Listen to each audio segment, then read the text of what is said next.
আশেপাশে ঘুরতে গিয়ে দেখি টুনটুন মাসির লাড্ডু খাওয়ার পর ভীমের ভুঁড়ি না বাড়ালেও তার মুখে বেশ চর্বি জমেছে। বৃষ্টির পর মাঠের কাদাতে স্লিপ খেয়ে দুর্ঘটনাগ্রস্ত হয়ে পড়ে কয়েকটি গাড়ি।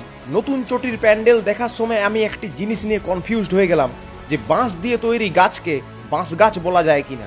পুজোর প্যান্ডেলে ডিউটি করার আগে বাকি শকুনরা রেডি হয়ে গেলেও একটি ল্যাদখোর শকুনের ঘুম কোনো মতেই ভাঙছিল না।